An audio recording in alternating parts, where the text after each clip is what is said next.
Hello दोस्तों, कैसे हो आप सभी। आई होप सभी बढ़िया हैं। और इलस्ट्रेशन नंबर 12 तक हम कवर कर चुके थे। अब हम स्टार्ट करने वाले हैं इलस्ट्रेशन नंबर 13 एंड ऑनवर्ड्स। पढ़िए illustration number 13। Nice and warm limited manufacture and market hot plates. Nice and warm limited manufacture करते हैं और मार्केट करते हैं हॉट प्लेट्स को।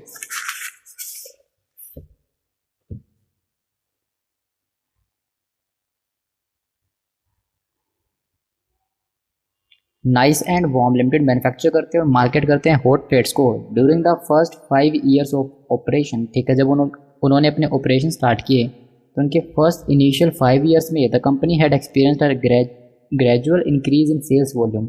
कंपनी ने एक्सपीरियंस किया कि उनकी सेल्स वॉल्यूम ग्रेजुअली इंक्रीज हो रही है, मतलब एक थोड़े टाइम बाद एक परसेंटेज से इंक्रीज होती जा रही है। हर साल एक फिक्स परसेंटेज से कह सकते हैं उसके आसपास इंक्रीज होती जा रही है।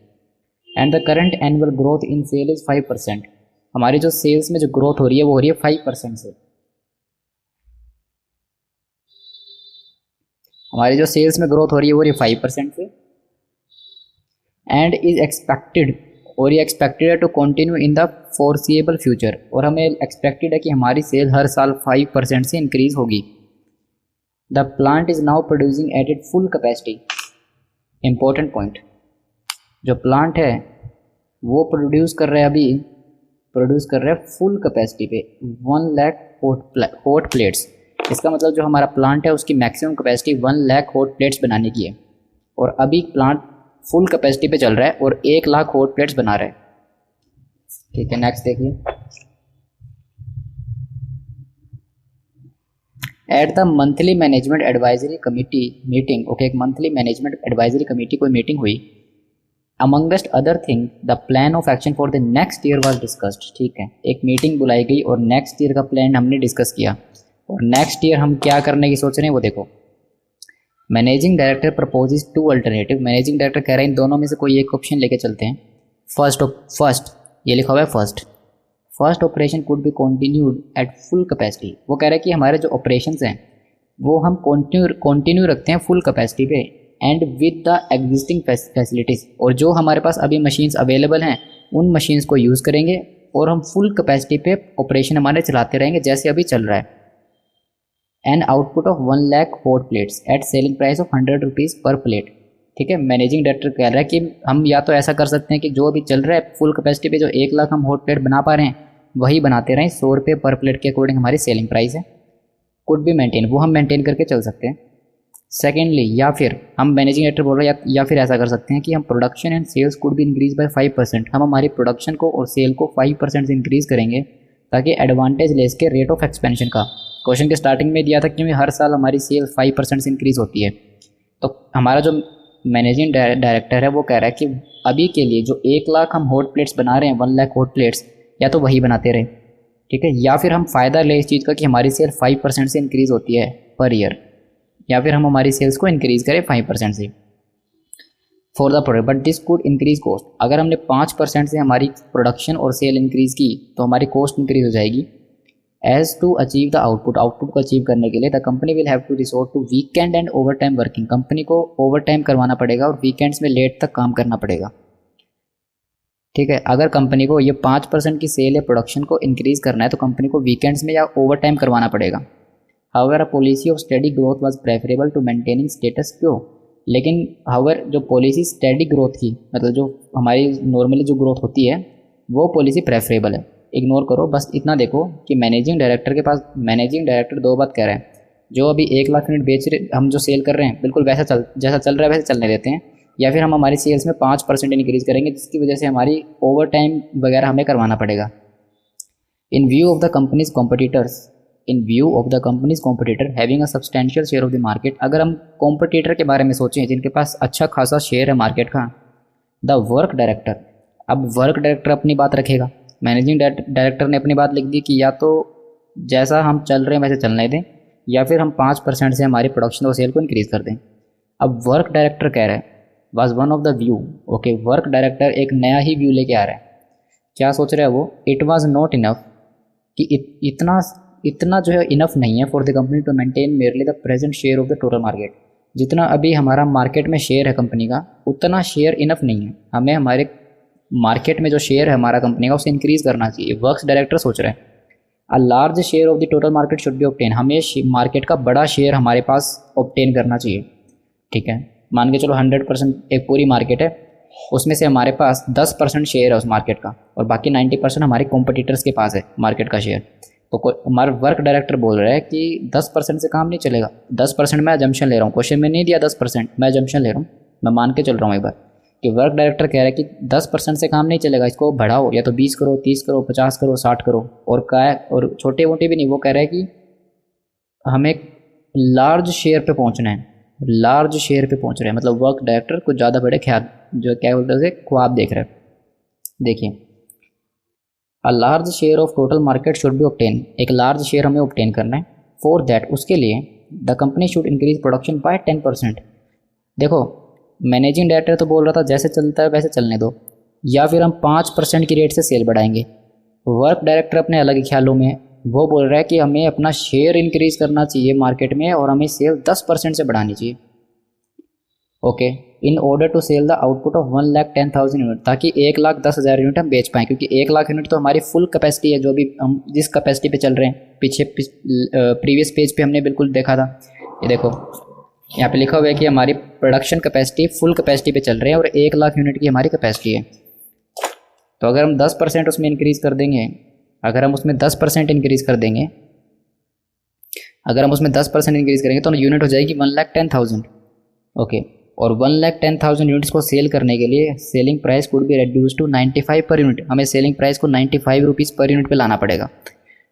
मैनेजिंग डायरेक्टर ने अपनी बात रख दी, वर्क्स डायरेक्टर ने अपनी बात रख दी। अब देखो thinking on the same line, अगर इसी तरीके से सोचते जाएं, the managing director put forth a more radical proposal. हमारे पास अब तीसरा बंदा आ गया, हमारी पूरी स्टोरी में अब तीसरा पर्सन आ गया, मार्केटिंग डायरेक्टर।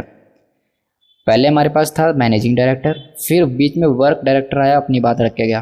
अब मैनेजिंग डायरेक्टर आ रहा है, ये अपनी बात करेगा। देखो क्या कह रहे हैं, managing director put forth a more radical proposal, the strategy should be to seize the competitive leadership in the market with regard to both price and volume. देखो ये कह रहा था हम 5% से बढ़ाएंगे हमारी सेल, ये कह रहा था 10% से बढ़ाएंगे, ये कह रहा है कि हम प्राइस जो है हमारा प्राइस को भी, सेलिंग प्राइस को भी कम करेंगे और हमारी वॉल्यूम को भी बढ़ाएंगे, मतलब सेल्स बढ़ाएंगे और प्राइस कम करेंगे। ये कह रहा है कि हम बोथ प्राइस एंड वॉल्यूम के ऊपर फोकस करेंगे। चलो देखते हैं। With this and in view he suggested, अब मार्केटिंग डायरेक्टर क्या कह रहे हैं, मार्केटिंग डायरेक्टर के दिमाग में चल रही है कि हमें हमारा प्राइस को कम करना चाहिए और वॉल्यूम को बढ़ाना चाहिए। ये वर्क डायरेक्टर कह रहा था कि मुझे तो सिर्फ वॉल्यूम से मतलब है, और कंपनी कह रही है कि अगर इस वॉल्यूम को अचीव करना है तो 95 रुपीज़ पर यूनिट का प्राइस हमें रखना पड़ेगा। मार्केटिंग डायरेक्टर बोलता है कि हम हमारे प्राइस को और हमारे वॉल्यूम को दोनों के ऊपर फोकस करेंगे। कैसे करेंगे देखो, with this and in view, अभी बिल्कुल ऐसे स्टोरी की तरह चल रहा है, धीरे धीरे समझ में आएगा, जब हम सॉल्यूशन पे आएंगे तो समझ में आएगा, अभी बस आप सुनते जाओ। With this and in view he suggested, अच्छा जी अब मार्केटिंग डायरेक्टर क्या बोलता है सुन लेते हैं। That the company should straight away embark on an expensive modernisation programme, ये तो खर्चा करने की बात कह रहे हैं। हमारा मार्केटिंग डायरेक्टर बोल रहा है कि कंपनी से कि एक काम करो, कुछ एक्सपेंसिव मॉडर्नाइजेशन प्रोग्राम लेके आते हैं, कुछ खर्चा करते हैं। चलो देखते हैं। Which will initially increase volume by 20%, जिससे हमारी वॉल्यूम 20% से बढ़ जाएगी। इसका मतलब अगर हम अभी 1,00,000 यूनिट बेच रहे हैं तो वो 1,00,000 की 1,20,000 हो जाएगी। इसने कहा कि वॉल्यूम 20% से बढ़ जाएगी, तो हमारी कैपेसिटी 1,00,000 यूनिट्स बनाने की है, तो 20% से बढ़ जाएगी तो अब हो जाएगी 1,20,000 यूनिट्स। ओके, वो कह रहा है कि entire output 1,20,000 hot plates could be easily sold. 1,20,000 units को हम आराम से बेच सकते हैं अगर हम हमारा 90 रुपये पर यूनिट का प्राइस रखें, 90 रुपये पर यूनिट का प्राइस रखें तो आराम से बेच सकते हैं। चलो ये मार्केटिंग डायरेक्टर ने अपनी बात रखी कि 1,20,000 यूनिट बनाएंगे और 90 के हिसाब से सेल करेंगे। और उसने एक बात बीच में ये भी रखी है कि एक्सपेंसिव मॉडर्नाइजेशन प्रोग्राम लाएंगे, मतलब कुछ खर्चा भी करना पड़ेगा। 1,20,000 यूनिट बनाने के लिए कुछ खर्चा करना पड़ेगा। वो देखते हैं आगे क्वेश्चन में दिया है क्या नहीं दिया, अगर दिया है तो उसको उस खर्चे को देखेंगे, नहीं दिया तो इग्नोर कर देंगे।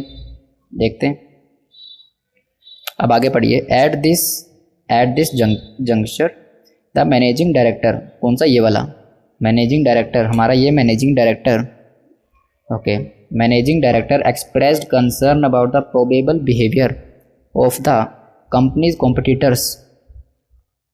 ओके, हमारा मैनेजिंग डायरेक्टर अब बोल रहा है कि भाई वर्क डायरेक्टर, मार्केटिंग डायरेक्टर, अरे तुम क्या सोच रहे हो, ये क्या क्या चीज़ें करवा रहे हो तुम 1,10,000 में बढ़ा रहे हो, तुम 120 बढ़ा रहे हो। अब मैनेजिंग डायरेक्टर बैठ के सोच रहा है कि अगर इनकी बात मान ली हमने इन दोनों की, तो हमारा कंपटीटर्स जो हमारे कंपटीशन में उनका क्या रिएक्शन होगा, क्या वो भी सेल बढ़ा देंगे, क्या वो भी प्राइस कम कर देंगे। चलो देखते हैं। दे माइट ऑल्सो एक्सपेंड, वो भी एक्सपेंड करेंगे अपने आप को। अगर हमने थोड़ा सा भी मार्केट में शेयर अपना बढ़ाने की कोशिश की तो कॉम्पिटिटर जो है वो भी अपने आप को एक्सपेंड करेगा, वो हमारा शेयर छीनने की कोशिश करेगा। In order to produce more and sell at lower price, हमारे कॉम्पिटिटर अपने आप को एक्सपेंड करने की कोशिश करेंगे, ज़्यादा यूनिट बनाएंगे और चीपर प्राइस पे सेल करने की कोशिश करेंगे। देखिए सपोज दिस हैपन, मान के चलो ऐसा हो जाए, मान के चलो हमारा मैनेजिंग डायरेक्टर सही सोच रहा हो, ऐसा हो जाए हमारा कॉम्पिटिटर अपना एक्सपेंड कर दे अपने बिजनेस को, और कॉम्पिटिटर बिजनेस को एक्सपेंड कर दे अपने को और ज़्यादा क्वांटिटी सेल करने लगे और प्राइस अपना कम कर दे, मतलब हमारे बिजनेस के लिए एडवर्स इफेक्ट होगा उसका। चलो सपोज करो ये हो जाए, जो मैनेजिंग डायरेक्टर सोच रहा है, बेचारा पहले नेगेटिव सोच रहा है, अब मान के चलो हो जाए। ही वॉन्टेड ऑल्सो, मैं सब कुछ, मतलब ऐसा मत सोचना कि मैं किसी के बारे में ऐसा कुछ कह रहा हूँ, मतलब थोड़ा सा फनी वे में हम इसको करने की कोशिश कर रहे हैं, ठीक है, बल्कि सही सोच रहा है, थोड़ा सा अपना एनालिसिस करने की कोशिश कर रहा है हमारा मैनेजिंग डायरेक्टर। देखो, he wanted also the financial effect of proposal of the work director and marketing director. Okay, वो कह रहा है कि बताओ वर्क डायरेक्टर ने जो कहा अगर उसकी मान ले तो हमारे पास फाइनेंशियल इफेक्ट्स क्या होंगे, मतलब प्रॉफिट एंड लॉस पे क्या इफेक्ट पड़ेगा। अगर मार्केटिंग डायरेक्टर की हम बात मान लें तो हमारे प्रॉफिट लॉस पे क्या इफेक्ट पड़ेगा। फाइनेंशियल इफेक्ट का मतलब होता है प्रॉफिट लॉस पे क्या इफेक्ट पड़ेगा। Okay, if in this proposal the expected increase in sale were to be only half of that predicted. वो कह रहा है कि इफ इन दिस प्रपोजल, अब आप मान के चलो, देखो मैनेजिंग डायरेक्टर तो बोल रहा है कि बताओ भाई इनमें कितना प्रॉफिट होएगा, वर्क डायरेक्टर की बात मानने या फिर मार्केटिंग डायरेक्टर की बात मानने। अब क्वेश्चन कह रहा है साथ के साथ if in these proposals, work director वाला और मार्केटिंग डायरेक्टर वाला, इन दोनों का प्रपोजल, ठीक है, मैनेजिंग डायरेक्टर का प्रपोजल नहीं देखना। मैनेजिंग डायरेक्टर ने अपना प्रपोजल बता दिया और मैनेजिंग डायरेक्टर ही खुद ही सोच रहा है, तो एक बात बताओ, मैनेजिंग डायरेक्टर ने जब अपना प्रपोजल बताया तो वो अपने प्रपोजल पे थोड़ा ना डाउट करेगा, उसको अपना प्रपोजल तो सही दिखेगा। तो ये किस प्रपोजल की बात हो रही है यहाँ। इफ इन दीज प्रपोजल्स, कौन से दीज प्रपोजल्स, सिर्फ ये 2 प्रपोजल्स की बात हो रही है, work director and marketing director के प्रपोजल की, क्योंकि ये बात हमारा मैनेजिंग डायरेक्टर सोच रहा है। मैनेजिंग डायरेक्टर ने जो अपनी बात कही, अपनी बात पे थोड़ा ना डाउट करेगा मैनेजिंग डायरेक्टर, वो तो इन दोनों को इवेल्युएट करने की कोशिश कर रहे हैं। देखिए अब, if in this proposal the expected increase in sale were to be only half of that predicted। अब ये दोनों क्या कह रहे हैं, ये कह रहे हैं कि हमारी सेल 10,000 यूनिट से बढ़ जाएगी। देखिए, अगर हमारे पास 1 लाख यूनिट्स हम पहले बना रहे थे, अब यहाँ पे सेल कितनी इंक्रीज़ हो रही है, 10,000 यूनिट से 110 हो रही है, एंड यहाँ पे कितनी यूनिट इंक्रीज़ हो रही है, 20,000। अब कह रहा है कि अगर जो एक्सपेक्टेड इंक्रीज इन सेल है 10,000 और 20,000, मान के चलो वो सिर्फ आधी ही जितनी प्रोडिक्ट कर रहे हैं उसकी हाफ इंक्रीज़ हो, मतलब हम प्रेडिक्ट कर रहे हैं 10,000 यहाँ बढ़ेगी, हम प्रेडिक्ट कर रहे हैं 20,000 यूनिट्स यहाँ बढ़ेगी। देखो 1 लाख तो पहले बना ही रहे थे, अब 110 और 120, अब बताओ यहाँ पे 10,000 बढ़ेगी और यहाँ पे 20,000, ये हम प्रिडिक्शन कर रहे हैं। ये हमारा वर्क डायरेक्टर और मार्केटिंग डायरेक्टर प्रिडिक्शन कर रहे हैं, अभी सिर्फ प्रिडिक्शन कर रहे हैं कि इतनी यूनिट बढ़ जाएगी। अब बताओ यहाँ 10,000 बढ़ेगी, यहाँ पे 20,000 यूनिट्स बढ़ेगी, और क्वेश्चन कह रहा है कि मान के चलो इनका आधा ही हो, 5,000 यहाँ बढ़े और 10,000 यहाँ बढ़े, तो बताओ। चलो देखते हैं। As a cost accountant of the company you are required to critically evaluate the 6 alternatives. आपको निकालने हैं 6 ऑल्टरनेटिव्स में कौन सा ऑल्टरनेटिव बेनिफिशियल है। अब काफ़ी स्टूडेंट्स तो ये सोच रहे होंगे 6 ऑल्टरनेटिव्स इसमें कहाँ आ गए, काफ़ी को ये डाउट होगा कि 6 ऑल्टरनेटिव्स कौन से आ गए इसमें। मैं आपको देखो अभी बताऊंगा 6 ऑल्टरनेटिव्स कौन से हैं इसमें। देखिए, ओके, 6 ऑल्टरनेटिव्स को इवैल्यूएट कीजिए अलोंग विद योर रिकमेंडेशन। बताओ आप कौन सा रिकमेंड करोगे। Circulate the same to the director, और डायरेक्टर को वो सर्कुलेट करो। In this connection you have gathered the following detail. आपको ये इन्फॉर्मेशन दी गई है। इफ़ नेक्स्ट ईयर्स प्रोडक्शन, अगर नेक्स्ट ईयर की production was maintain at the current year level, okay, जो हम 1 लाख यूनिट बना रहे थे, अगर 1 लाख यूनिट ही हम बनाते रहें तो वेरिएबल कॉस्ट जो है वो रहेगी 50 रुपीज़ पर यूनिट। ठीक है, जो 1 लाख यूनिट पहले बना रहे थे वही बनाते रहें तो 50 रुपीज़ पर यूनिट की हमारी वेरिएबल कॉस्ट रहेगी, और फिक्स कॉस्ट हमारी रहेगी 30 लाख रुपीज़ की, जो कि अनचेंज रहेगी। ठीक है, जैसा पिछले साल बनाया अगर वैसा ही कर देंगे तो फिक्स कॉस्ट जो पिछले साल लग रही थी इस साल भी वही लगेगी 30 लाख की। The weekend and over time working, हमने ये वर्ड देखा है वीकेंड और ओवर टाइम वर्किंग, देखो यहाँ देखा था हमने, ये रहा। मैनेजिंग डायरेक्टर बोल रहा था 5% से सेल बढ़ा दें तो हमें weekend and over time working करवानी पड़ेगी। तो अब देखो, अब बोल रहा है जो weekend and over time working है would increase with the variable and fixed cost. अगर हमने वीकेंड या ओवर टाइम करवाया तो हमारी कॉस्ट बढ़ेगी, चाहे फिक्स कॉस्ट हो चाहे वेरिएबल कॉस्ट हो, वो बढ़ेगी। Variable cost would rise to 55 रुपये पर यूनिट। पहले मेरी वेरिएबल कॉस्ट थी 50 रुपीज़ पर यूनिट, अगर मैंने ओवर टाइम करवाया तो मेरी हो जाएगी variable cost 55 rupees per unit, और मेरी फिक्स कॉस्ट इंक्रीज़ हो जाएगी, बढ़ जाएगी, वो 30,25,000 हो जाएगी। पहले 30 लाख थी, अब वो 30,25,000 हो जाएगी। इसका मतलब 25,000 रुपये से फिक्स कॉस्ट बढ़ जाएगी। In the proposal of the work director, okay, अगर हम वर्क डायरेक्टर के प्रपोजल को देखें, the ratio of variable cost to sale will continue to be 50%। ठीक है, हमारा वेरिएबल कॉस्ट जो है वो सेल्स का 50% रहेगा। अगर वर्क डायरेक्टर की बात माने तो फिक्स्ड कॉस्ट जो है वो बढ़ के हो जाएंगी 32,25,000 रुपये। पहले 30 थी, अब 32,25,000 हो जाएंगी, तो इसका मतलब 2,25,000 से इंक्रीज हो जाएंगी। ओके, नेक्स्ट पढ़ते हैं। In the proposal of marketing director, अगर मार्केटिंग डायरेक्टर की बात हम माने as a result of increase production, ठीक है, मार्केटिंग डायरेक्टर बोल रहा था कि आपका 20% से प्रोडक्शन बढ़ जाएगा। 20% प्रोडक्शन बढ़ने की वजह से efficiency and some saving from purchase of material, ठीक है, कुछ एफिशिएंसी हमारी इंक्रीज हो जाएगी, मतलब लेबर थोड़ा सा कम टाइम में काम करके देंगे, और हमारी सेविंग हो जाएगी मटेरियल खरीदने पे, क्योंकि जब 20% से बढ़ जाएगी तो आप मान के चलो जो हमारा मटेरियल है वो थोड़ा सा बल्क में आएगा, क्वांटिटी हम ज़्यादा लेंगे तो हमें कुछ डिस्काउंट मिल जाएगा, तो परचेज ऑफ मटेरियल पे हमें डिस्काउंट मिलेगा, जिसकी वजह से it is estimated that ratio of variable cost of sale will decrease to 48%, जिसकी वजह से हमारी वेरिएबल कॉस्ट अब सेल्स की 48% हो जाएगी, मतलब 2% कम हो जाएगी ऊपर वाले के कंपैरिजन में। यहाँ पे 50% थी, अब 48% हो जाएगी हमारी variable cost. And the fix cost would increase by, fix cost बढ़ जाएगी 5,16,000 से। अब हमसे क्वेश्चन ने क्या मांगा है, क्वेश्चन तो इतना बड़ा दिया हुआ है। अब देखो क्वेश्चन ने हमसे डिमांड क्या किया है, अ टेबुलर स्टेटमेंट बनाओ, कंपैरेटिव फिगर्स बनाओ एक टेबुलर स्टेटमेंट में pertaining to the total turnover दिखाओ कितना है, टोटल कंट्रीब्यूशन कितना आ रहा है, परसेंटेज ऑफ प्रॉफिट कितना आ रहा है सेल्स के ऊपर, ब्रेक इवन यूनिट्स कितनी आ रही हैं, as regard to each of the 6 proposals. जितने भी हमारे पास ये 6 प्रपोजल्स हैं, 6 प्रपोजल्स, इसके ऊपर बताओ ब्रेक इवन पॉइंट कितना है, सेल्स कितनी है, कंट्रीब्यूशन कितना है, और प्रॉफिट टू सेल्स का रेशियो कितना है। पहले हम काउंट करते हैं कौन से 6 प्रपोजल। अभी तो हमने सिर्फ रीड किया, कुछ समझ नहीं आया कौन से 6 प्रपोजल। चलो देखते हैं कौन से 6 प्रपोजल की बात हो रही है। मैनेजिंग डायरेक्टर ने 2 प्रपोजल दिए, ये सभी को समझ में आता है। फर्स्ट प्रपोजल ये रहा, सेकंड प्रपोजल ये रहा। मैनेजिंग डायरेक्टर ने 2 प्रपोजल दिए, 2 तो ये हो गए। तीसरा वर्क डायरेक्टर का प्रपोजल, वर्क डायरेक्टर अपनी बात कह रहा है तो तीसरा प्रपोजल ये। मार्केटिंग डायरेक्टर अपनी बात कह रहा है, चौथा प्रपोजल ये।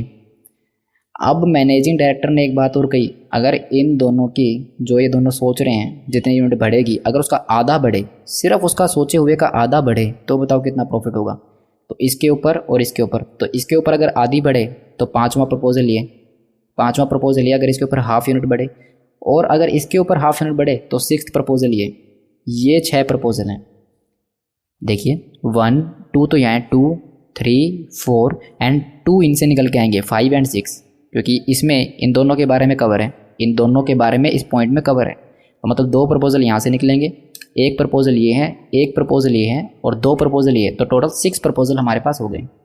चलो देखते हैं इसका सॉल्यूशन कैसे निकलेगा। अभी आपको निकालना है, टेबुलर स्टेटमेंट बनानी है, कंपैरेटिव फिगर्स लेने, मतलब आपस में कंपैरिजन होना चाहिए इनका।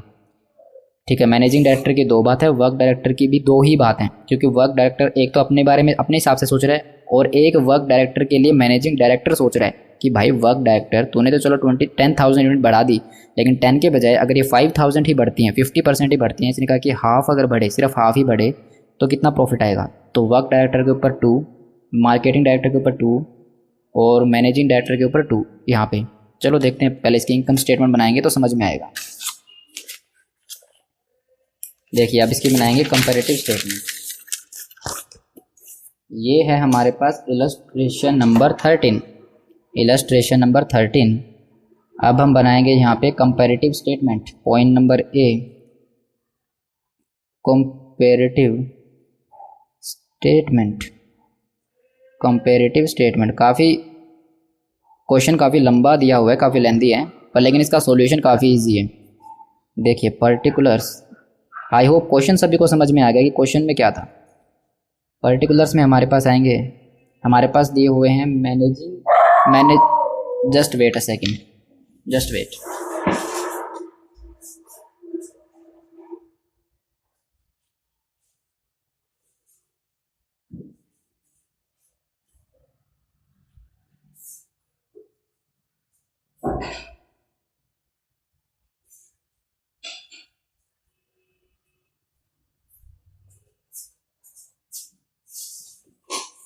हाँ जी, देखिए हमारे पास मैनेजिंग डायरेक्टर है, मैनेजिंग डायरेक्टर की दो बात हैं। उसके बाद हमारे पास है वर्क्स डायरेक्टर। थोड़ी सी मेरे को स्पेस की प्रॉब्लम है, इसलिए मैं इसको शॉर्ट फॉर्म में लिखूंगा, वर्क डायरेक्टर। और उसके बाद है मार्केटिंग डायरेक्टर। बैकग्राउंड में अगर नॉइज़ आ रही है तो उसको इग्नोर कर देना। देखो हमारे पास आएगी यहाँ पर मार्केटिंग डायरेक्टर का proposal number 1 and proposal number 2, work director का proposal number 1 and proposal number 2।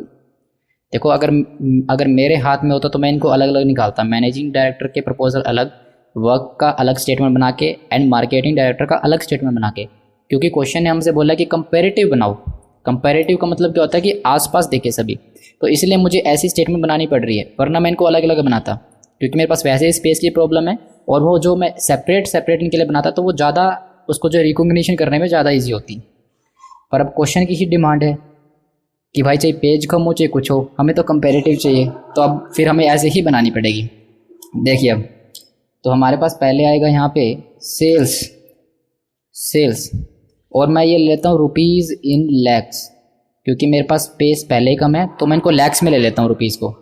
देखिए मैनेजिंग डायरेक्टर की अगर हम फर्स्ट बात देखें तो मैनेजिंग डायरेक्टर बोलता है कि जो जैसा अभी चल रहा था, फुल कैपेसिटी पे हम चल रहे थे, 1 लाख यूनिट बना रहे थे, वैसे ही बनाते रहे, 100 रुपये की बिक जाएगी। देखो 1 लाख यूनिट 100 रुपये की बिक जाएगी, तो ये आएगा 1 करोड़ रुपीज़। और मैं इसे लैक्स में कैलकुलेट कर रहा हूँ, तो डिवाइड बाय 1 लाख आएगा 100 लैक्स, तो ये सेल हो जाएगी 100 लैक्स की।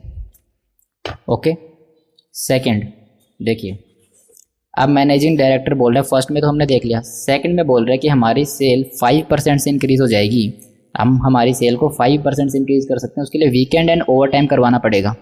चलो देखते हैं पहले सेल्स कितनी इंक्रीज होगी। प्राइस के बारे में कुछ नहीं कहा, सेकंड वाले में प्राइस के बारे में कुछ नहीं कहा। फर्स्ट वाले में तो बोला था कि प्राइस हमारा 100 रुपये पर यूनिट है, पर सेकंड वाले में प्राइस के बारे में यहाँ पे कुछ नहीं कहा। प्लस आगे जब हमने कहीं पे सोल्व किया है तो इसके प्राइस के बारे में कहीं कोई भी इन्फॉर्मेशन नहीं दी, तो मान के चलना पड़ेगा यहाँ भी प्राइस 100 रुपये ही रहेगा, क्योंकि सेकेंडली वाले के लिए प्राइस के बारे में कुछ भी नहीं कहा, बस ये कहा कि 5% जो है यूनिट्स इंक्रीज हो जाएंगी, पर लेकिन इसके लिए नहीं कहा। देखो इसके लिए कहा था कि प्राइस हो जाएगा 95, इसके लिए कहा था प्राइस हो जाएगा 90, ठीक है। बाकी इसके लिए कहीं नहीं कहा कि प्राइस इसका 100 रुपये से कम होगा, तो ये 100 रुपये ही रहेगा प्राइस इसका भी, पर यूनिट्स हमारे हो जाएंगे। देखो अब 1,05,000 यूनिट्स 100 रुपीज़, और मैं इसे लैक्स में लूँगा तो ये आएगा 105 लाख। 105 लाख। अब देखिए वर्क डायरेक्टर क्या बोलता था, वर्क डायरेक्टर बोल रहा है सेल हो जाएगी 1,10,000 यूनिट्स के 95 रुपीज़ के प्राइस पे, 1,10,000 यूनिट्स 95 के प्राइस पे, और मैं इसे कैलकुलेट करूँगा लैक्स में, तो डिवाइड बाय 1 लाख, यह आएगा 104.5। 104.5। थोड़ी सी मेरे पास स्पेस की प्रॉब्लम है, आई होप आपको क्लियरली मेंशन है, हाँ क्लियरली आपको विजिबल है। देखिए हमने वर्क डायरेक्टर की बात मान ली, अब मैनेजिंग डायरेक्टर बोल रहा था कि वर्क डायरेक्टर आपने जो बोला है कि 10,000 यूनिट्स बढ़ेंगी, मतलब 1 लाख के ऊपर देखनी है, 1 लाख तो हम पहले भी बना रहे थे, तो 10,000 यूनिट बढ़ेगी, अगर मान के चलो वो सिर्फ 50% ही बढ़े, अगर वो 50% ही बढ़े तो क्या होगा। अब 1,10,000, देखो 1 लाख तो पहले थी वो तो रहेगी, अब 10,000 बढ़ रही है, 10,000 का 50% मतलब 1,05,000।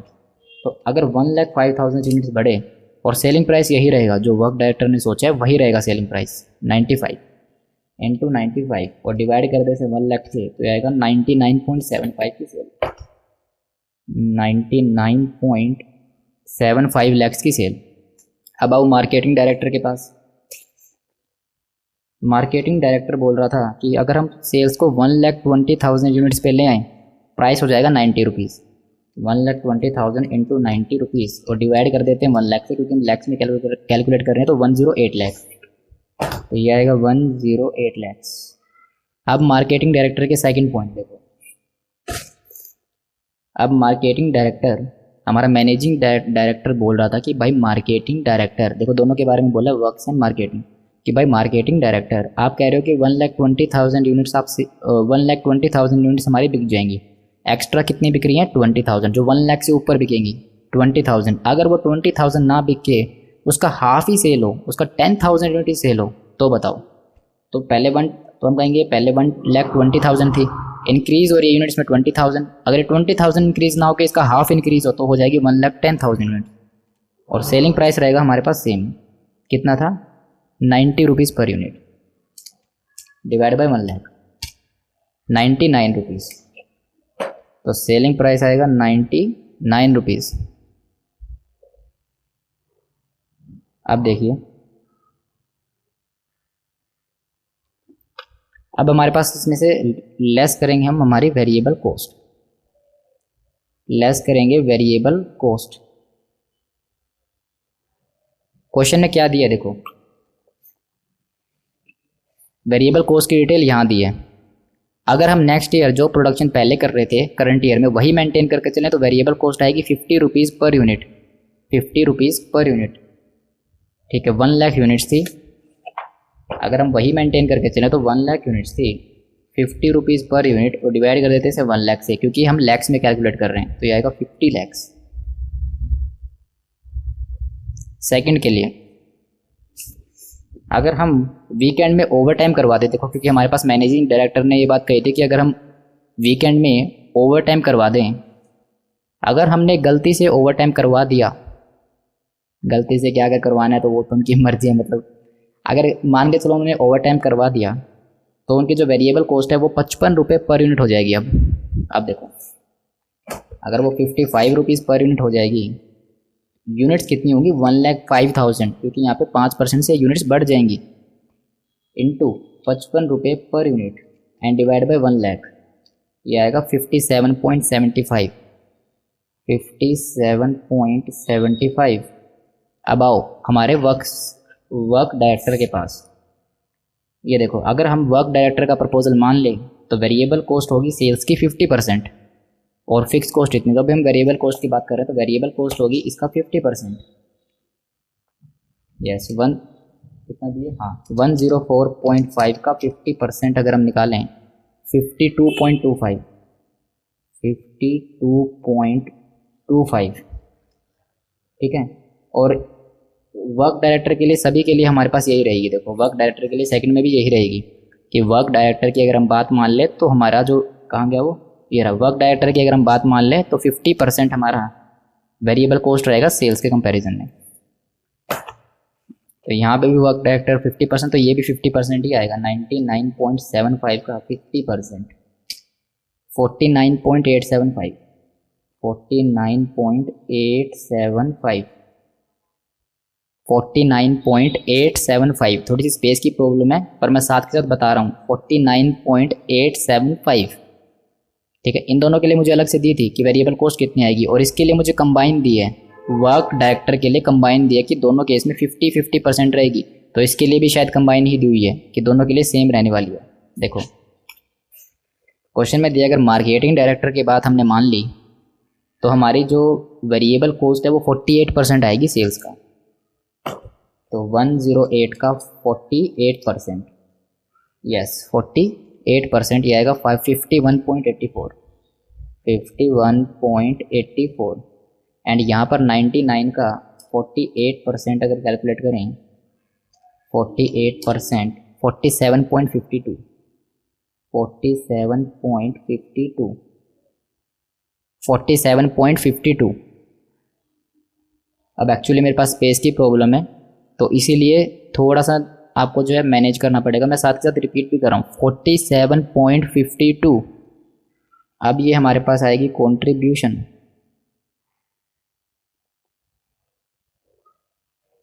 कंट्रीब्यूशन कितना आएगा, यहाँ पे आएगा 105 माइनस 57.75, वैल्यू आएगी 47.25। यहाँ पे आएगा 104.5 माइनस 52.25, ये आएगा 52.25 एंड ये आएगा 49.875। 108 माइनस 51.84, ये आएगा 56.16 एंड देन 99 माइनस 47.52, तो ये हमारे पास आएगी 51.48। अब मेरे पास स्पेस की प्रॉब्लम है तो इसलिए मैनेज कर लेना, 51.48। अब यहाँ से हम लेस करेंगे फिक्स्ड कॉस्ट। सिंगल इलस्ट्रेशन को बनाने में भी वीडियो की लेंथ काफ़ी हो जाती है। चलो कोई बात नहीं, अब कोई सॉल्यूशन ही नहीं है। अगर अच्छे से समझाना है तो उसमें तो टाइम लगता ही है इसमें। देखिए, अब अगर किसी को लगता है कि मैं काफ़ी स्लो चल रहा हूँ या फिर वीडियो की लेंथ काफ़ी ज़्यादा है, तो आपको ही इसमें बेनिफिशियल है, क्योंकि आप जब इसको देखेंगे तो जितना आराम से देखेंगे उतना ज़्यादा कंसेप्ट जो है माइंड में आपके सेट होगा। देखिए, अब अगर नेक्स्ट ईयर में हम करंट ईयर की सेल्स जो है मेंटेन करके चलें तो हमारे पास फिक्स कॉस्ट जो है वो 30 लाख ही रहेगी, कुछ भी चेंज नहीं होगा। तो नेक्स्ट ईयर में अगर हम सेम मेंटेन करके चलें तो 30 लाख ही रहेगी। लेकिन अगर हम सेल्स को 5% से बढ़ा दें, ये देखो लिखा हो वीकेंड एंड ओवर टाइम करवाएं और सेल्स को अगर 5% से बढ़ा दें तो हमारे पास आएगा 30,25,000। तो ये आएगा आपका 30,25,000 डिवाइड बाई 1 लाख, ये आएगा 30.25। नाउ अब देखिए, वर्क डायरेक्टर की बात माने तो कितनी फिक्स कॉस्ट आएगी। अगर हम वर्क डायरेक्टर की बात माने तो फिक्स कॉस्ट आएगी 32,25,000। 32,25,000 डिवाइड बाय 1 लाख, क्योंकि लैक्स में कैलकुलेट कर रहे हैं तो 32.25 एंड यहाँ पे भी सेम ही आएगी 32.25, क्योंकि इन दोनों का कंबाइन दिया हुआ है, इन दोनों की कंबाइन कॉस्ट दी है, इनकी कंबाइन और इन दोनों की अलग अलग दी हुई है। चलो अब नेक्स्ट कहता है कि हमारे पास अगर हम मार्केटिंग डायरेक्टर की बात माने तो 5,16,000 से कॉस्ट बढ़ जाएगी। फिक्स कॉस्ट नहीं दी है, यही टोटल निकाल के नहीं दिया, ये दिया कितनी फिक्स कॉस्ट बढ़ जाएगी। तो पहले लग रही थी हमारे पास 30 लाख, अगर हम करंट जो पिछले साल प्रोडक्शन कर रहे थे वही करते रहे तो फिक्स कॉस्ट लगती है 30 लाख। तो अब कितनी हो जाएगी, 30 लाख प्लस कितने से बढ़ जाएगी, 5,16,000। तो 35 लाख अब आएगा 35,16,000 डिवाइड बाई 1 लाख, 35.16 एंड यहाँ पे भी हो जाएगा 35.16। अब ये आएगा प्रॉफिट, तो ये आएगा आपका 20, देन 47.25 माइनस 30.25, वैल्यू आएगी 17। 52.25 में से माइनस करेंगे 32.25, वैल्यू आएगी 20। 49.875 माइनस 32.25 करें तो वैल्यू आएगी 17.625। 56.16 में से माइनस करेंगे 35.16, वैल्यू आएगी 21 एंड 51.48 में से माइनस करेंगे 35.16, वैल्यू आएगी 16.32।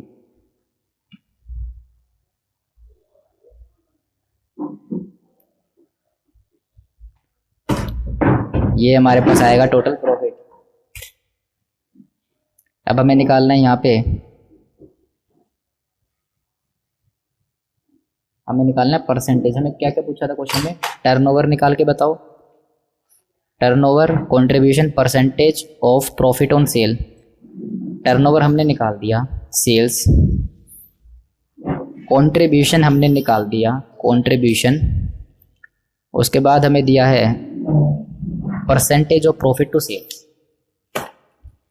Now percentage of profit to sales.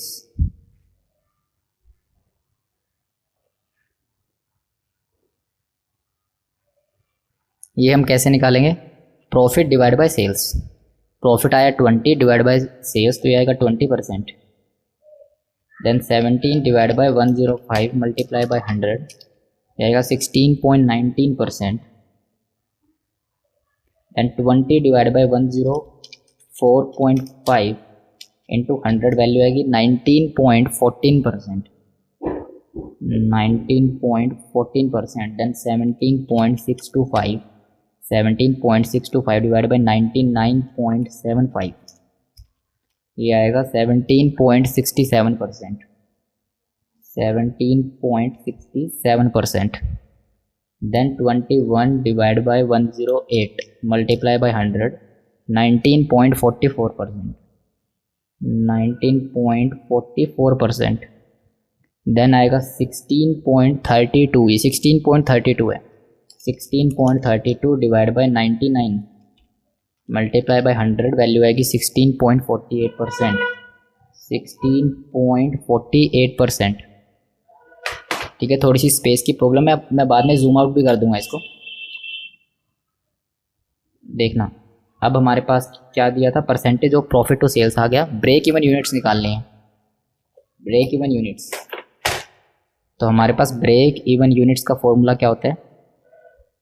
Break even units, इसका फॉर्मूला होता है हमारे पास fixed cost divide by contribution per unit. Fixed cost divide by contribution per unit. अब देखो कंट्रीब्यूशन है 50 का, 50 लाख का, और कितने यूनिट्स पे? यहाँ पे थी 1 lakh units. 50 lakh divide by 1 lakh, sorry कितनी यूनिट्स थी हमारे पास? 1 lakh units. 50 lakh divide by 1 lakh units पे हम इसको निकालेंगे तो आएगा 50 रुपीज़ पर यूनिट का कंट्रीब्यूशन. और यहाँ पे फिक्स कॉस्ट कितनी है? 30 लाख. तो मैं कह सकता हूँ 30 लाख डिवाइड बाई 50 ये आएगा 60,000 यूनिट्स. ठीक है, आप इसको यहाँ पे सेपरेट कैलकुलेट करके दिखा सकते हो, या फिर यहाँ भी दिखाओगे तो चलेगा, बस फॉर्मूला लिख देना. ये आप देखिए यहाँ पे थी 1,05,000 यूनिट्स, और ये हमारे पास है 47,25,000. 47,25,000 डिवाइड बाई 1,05,000 यूनिट्स ये आएगा 45 रुपीज़ पर यूनिट. और फिक्स कॉस्ट कितनी थी? 30,25,000 डिवाइड बाई 45 ये आएंगी 67,222 यूनिट्स. 67,222 यूनिट्स. देन यहाँ पे हमारे पास कितनी थी वर्क डायरेक्टर के अकॉर्डिंग? 1,10,000. यहाँ पे थी 1,10,000 यूनिट्स एंड कंट्रीब्यूशन है 52,25,000. 52,25,000 डिवाइड बाई 1,10,000 यूनिट्स के ऊपर थी ये 47.5. और यहाँ पे फिक्स कॉस्ट कितनी है? 32,25,000. 32,25,000 डिवाइड बाई 47.5 ये आएंगी 67,895 यूनिट्स. देन यहाँ पे थी हमारे पास 1,05,000, क्योंकि यहाँ पे 110 थी और कहा था इंक्रीज होने का 50%, अगर हाफ ही इंक्रीज हुए तो 1,05,000 यूनिट्स यहाँ थी. और यहाँ थी 49,87,000 49.875 इंटू 1 लाख.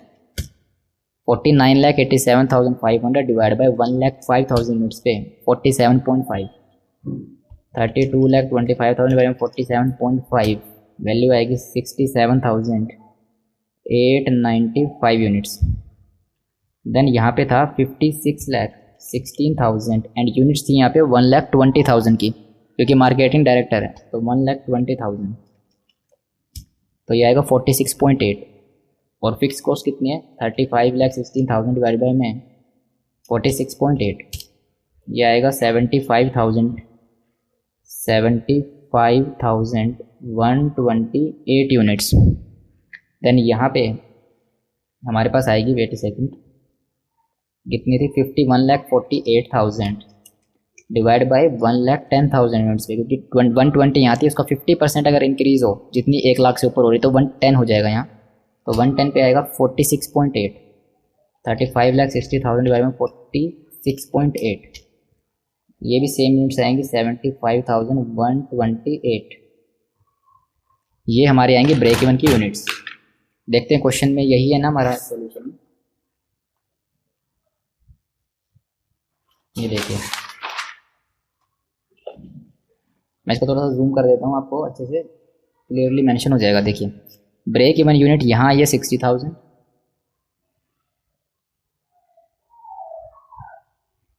देखिए ब्रेक इवन यूनिट्स यहाँ पे आई है मैनेजिंग डायरेक्टर के फर्स्ट पॉइंट में 60,000, 2 में आई है 67,222, वर्क डायरेक्टर के फर्स्ट प्रपोजल में हमारे पास आती है 67,895, वर्क डायरेक्टर के सेकंड प्रपोजल में आती है 67,895, दोनों में सेम है और यहाँ भी दोनों में सेम है।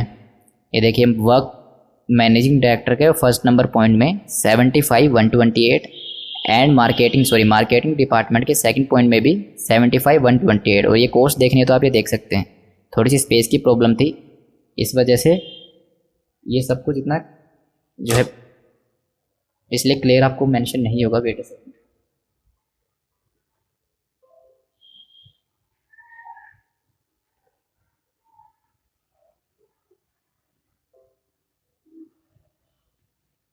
मेरी वीडियो थोड़ी सी स्लो जरूर लग सकती है, मैं अगेन पहले भी कह चुका हूँ ये बात कि स्लो जरूर लग सकती है, पर कंसेप्ट काफ़ी क्लियर है। यहाँ पे कंसेप्ट इतना क्लियर हो जाएगा कि आपको अच्छे से क्वेश्चन सोल्व कर पाओगे।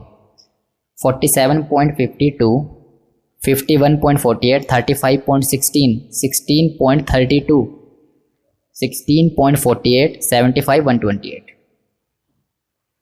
ये हमारे पास सॉल्यूशन था। क्वेश्चन में देखिए ब्रेक इवन यूनिट्स आई हैं 60,000, 67,222, 67,895, 67,895, 75,128, 75,128, 75,128, 75,128, 67,895, ये देखो हमारी सेम आई है बिल्कुल।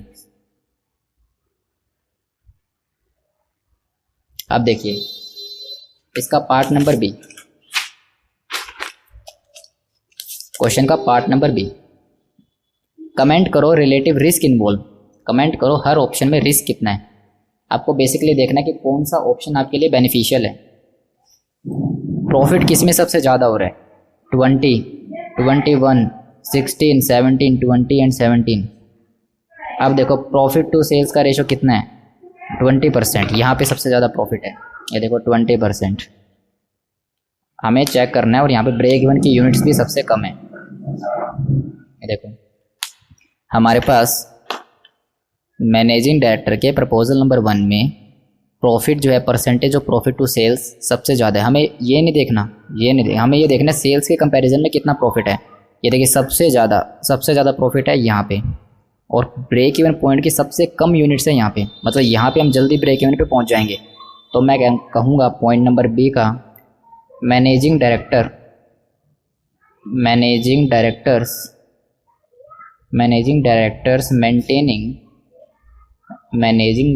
Maintaining current level sales is recommended.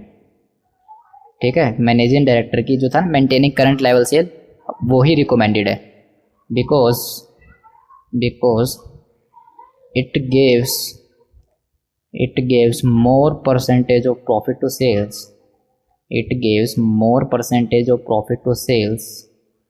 as well as less units of break even। देखिए मैनेजिंग डायरेक्टर जो है वो मेंटेन करेगा करंट लेवल की सेल जो कि हम रिकमेंड करते हैं। मैनेजिंग डायरेक्टर को हम रिकमेंड करेंगे कि जो करंट ईयर की जो सेल्स है उसको आप मेंटेन करो, और इससे आपका क्या होगा, परसेंटेज प्रॉफिट सबसे ज़्यादा इसी में है, तो ये अचीव होगा। ब्रेक इवन की यूनिट सबसे कम है क्योंकि यहाँ पे जल्दी ब्रेक इवन अचीव हो सकता है, तो इसलिए हम कहेंगे कि हमारे पास मैनेजिंग डायरेक्टर का प्रपोजल नंबर 1 बिल्कुल करेक्ट है, हम इसे चूज़ करेंगे। चलिए अब देखते हैं point number c. Point number c बोलता है, एक्चुअली बाहर रेन हो रही है काफ़ी, तो इसलिए अगर बैकग्राउंड में नॉइस आ रहा है तो उसको इग्नोर कर देना। देखिए अब consideration of the short term and long term implication of the managing director का प्रपोजल। बताओ मैनेजिंग डायरेक्टर के प्रपोजल में short term and long term implications क्या है। मैनेजिंग डायरेक्टर के शॉर्ट टर्म और लॉन्ग टर्म, मैनेजिंग डायरेक्टर के short term या लॉन्ग टर्म बेनिफिट्स बताने हैं मैनेजिंग डायरेक्टर के प्रपोजल के।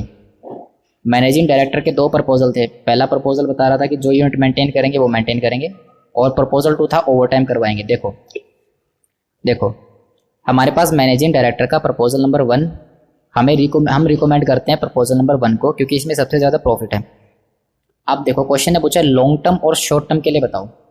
शॉर्ट टर्म के लिए आप प्रपोजल 2 सिलेक्ट कर सकते हो। मान के चलो आपके पास कोई अर्जेंट काम आ गया, अर्जेंट आपको जो है रिक्वायरमेंट है प्रोडक्शन की, तो आप ओवर टाइम करवा सकते हो। मान के चलो आपने सोचा था 1 लाख यूनिट हम बनाएंगे, आपको मान के चलो 1,05,000 यूनिट्स का ऑर्डर मिल गया और 5,000 यूनिट्स आप बनाना चाह रहे हो। आप चाहते हो कि ये 5,000 यूनिट्स का ऑर्डर हाथ से ना जाए, तो आप ओवर टाइम करवा लो।